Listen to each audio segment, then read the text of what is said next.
Hello everyone, thanks for tuning into the second Autumn 2023 seasonal roundup from GavsWeatherVids. So here we go again, time to bring you more model data. We've got 15 long-range models together from the world's leading forecast centres to see what they're all showing for only the second time this season for the autumn of 2023. And I shall get on with that for you in a moment. Just to say that the first video release today here at the GavsWeatherVids YouTube channel was the 6 AM UK weather forecast. Got a weekend forecast and a 10 to 14 day coming to you later on as well. So please like, share, subscribe on all of today's content. Thank you so very much, everybody, for doing that for GavsWeatherVids. So yes, we are counting down now towards the autumn forecast. We'll be releasing our autumn forecast on Sunday, the 28th of August. So got a little while to go yet, just over a month or just under a month. But we are looking at these long-range models for the second time this season. So the long-range updates are in two parts, really, or the long-range forecast in two parts. The first part is like the analog side of the forecast, which is dealing with things like the QBO, ENSO, show activity, etc., etc., with big drivers. And the second part of the forecast is always like what the seasonal models are going for. And then at the end, we bring it all together and we try and create what we think is the most likely forecast for any particular given season. In this case, it will be for the autumn. So we've done one of these seasonal roundups so far. We've got one more to do next month. That'll be just before we release our autumn forecast. But these long-range season model updates are always interesting, to see what models are showing. Right, okay, let's crack on then, Shay. Thank you so much to Richard for the gift, by the way. Thank you so much to Richard for our autumn updates gift. We named the fox and the owl the other day. So thank you so much to Richard, and thank you so much to Richard for our lovely autumn updates gift number one.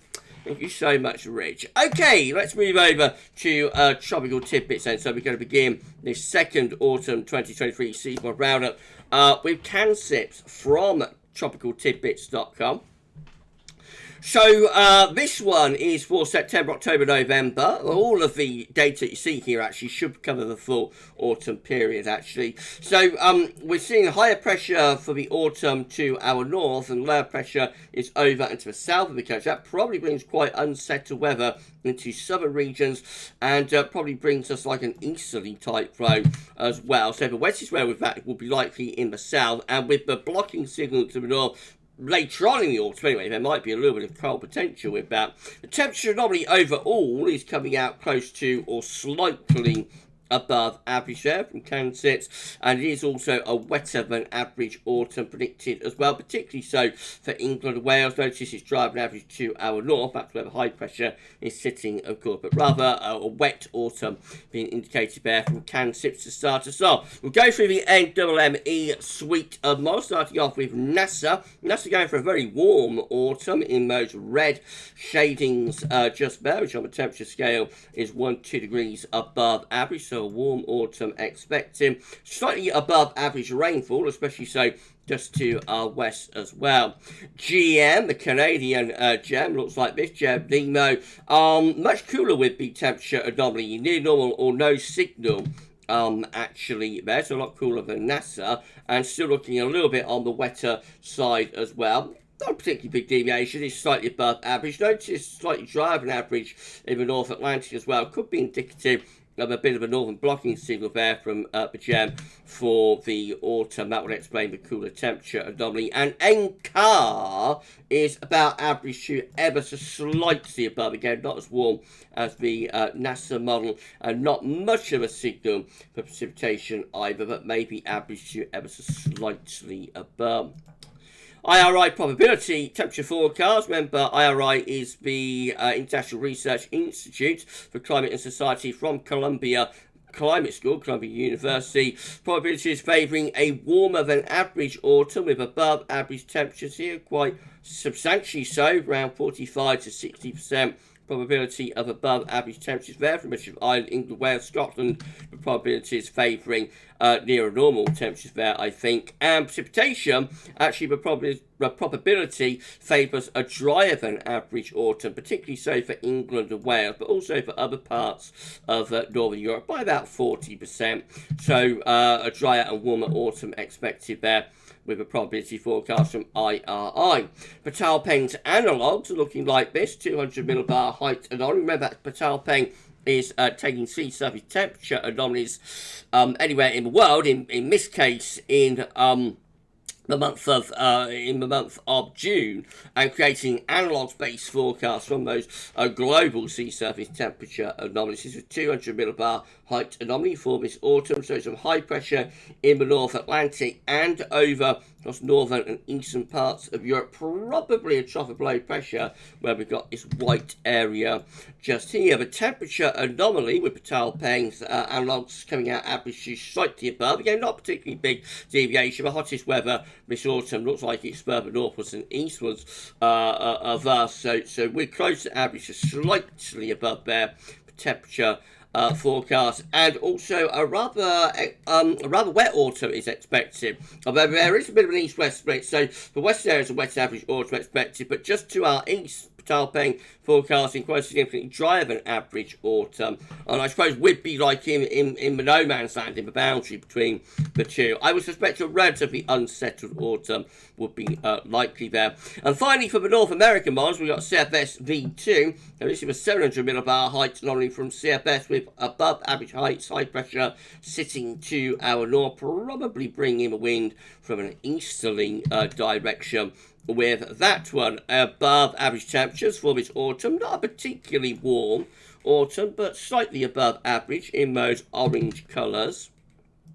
And as far as precipitation is concerned, it's a very weak signal, but probably a little bit on the drier than average side, if anything, across northern parts of Europe. And you expect that with high pressure centred towards Scandinavia. You notice quite a wet autumn predicted for southern parts of Europe. Okay, that's the North American models. Let's come to Europe then. We're going to start off with the ECM-WF. This is the mean sea pressure anomaly from the ECM model for the autumn of 2023. Again, a bit of a blocking signal within high latitudes, some high pressure around Greenland. Low pressure is in the Atlantic. We're kind of in a no man's land there between the two, however. Temperature anomalies are being forecast to be above average, with the ECM-WF around half degree to 1 degree above normal. So not excessively warm autumn, but slightly above average. And rather above average rainfall predicted as well. And that's not really a surprise at low pressure just to our south and to our southwest. So a mild but unsettled autumn there. Let's go through the Copernicus suite of models next, starting off with Meteo France. So this mean sea pressure anomaly from Meteo France. Again, we see a bit of a blocking signal here within the high latitudes, above average height centre to the north of Scandinavia, around Svalbard, for example. Svalbard. And extending out over towards Greenland as well. Could there be some lower pressure through here underneath that block? Let's see what temperature anomaly is doing. So it's about average to slightly above there. Again, around half a degree to 1 degree above normal. Not excessively warm, but a little bit above average. Not much of a signal for precipitation, but it is wetter than average to our west out in the Atlantic. Then we've got DWD, so this is a German model, low pressure again, somewhere towards our southwest, but this time no blocking within the high latitudes. Actually, this time we've got low pressure up within the northern latitudes there. Much warmer temperature anomaly from a DWD in those red colours. That's around 1 to 2 degrees above average, so a warm autumn being predicted there rather than just mild. And precipitation, again, quite a weak signal, but if anything, I think it hints to being a bit on the wetter side, particularly in the North Atlantic, and, you know, generally to our north and west, we see above average rainfall with the DWD.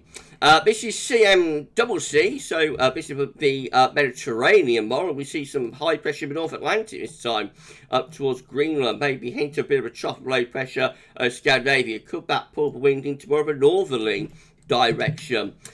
Maybe. The temperature anomalies are slightly above average. Again, in those orange shadings, half a degree to 1 degree above normal. And again, quite weak signal for precipitation, but looks wetter generally to the north, so from Iceland to Scandinavia, generally above average rainfall in many places. And they've got the ECCC. This one again going for blocking within the northern latitude. So there is a little bit of signal here with some of these models for some high latitude blocking. And this one again taking low pressure down over and to the south of the country. That will bring the wind in from the easterly direction. If that were to carry on into November, for example, then that could be quite a coldish signal. The temperature anomaly, as with so many of these other models, about average to slightly above. Again, 0.5 degree to 1 degree above normal, not excessively warm. And we see drier than average conditions to our north, of course, where high pressure is sitting, and wetter than average conditions over to the south of UK and Ireland. That's where that trough of low pressure is sitting. That could be a cold late autumn signal if it was to persevere. JMA, so we go from, we're still within the Copernicus suite, but we go from Europe over to Asia. Next is the Japanese Meteorological Agency mean sea pressure anomaly for the autumn of 2023. Not much of a signal actually there, so I'll just put in a question mark, I think, from the JMA. Very weak signal. What's temperature anomaly doing? It's above average, so in the orange shade to just about getting to red, so could be going for quite a warmish autumn there with the JMA, and not much of a signal for precipitation either. JMA with quite weak indications for this autumn, this season. And then we carry on with the Asian theme, and we go to China. So this is the Beijing Climate Center 500 millibar height anomaly. Penultimately, we're coming to the end now. If you enjoyed this second autumn 2023 season one round, please do like, share, subscribe. Thank you so much for doing that. You will be able to see future weather content. You can do that, including, of course, future long-range updates. It won't be long before we're starting our winter updates. Goodness gracious me. Anyway, 500 millibar height anomaly from the Beijing Climate Center for the autumn 2023, showing some high pressure in the Atlantic and going up towards Greenland. Could there be a trough centred over the UK, Ireland, and also western parts of Europe? Perhaps we can make that a little bit clearer on the 200 millibar height anomaly. So again, we see some sort of mid-Atlantic ridge extending up towards Greenland.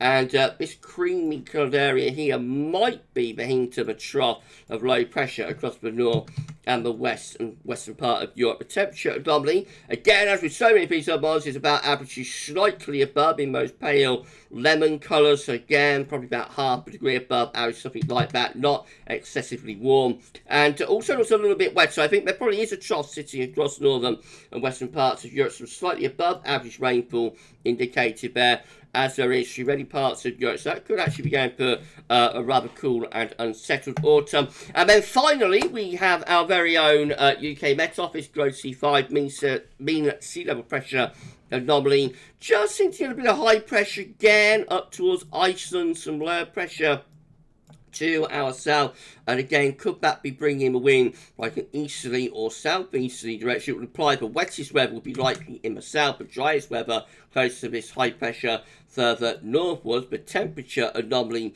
for this autumn is above average in the orange shading. Again, on the temperature scale, that could be around 0.5 degree, 1 degree above average. Not an excessively hot autumn, but a bit above average. And also a wet autumn is indicated here. But it's a bit of a trend in a lot of these models this autumn to be rather unsettled. Probably not a surprise given how warm the Atlantic sea surface temperature anomalies are at the moment. So a mild but wet autumn indicated we have a little bit of northern blocking from the UK Met to finish us off.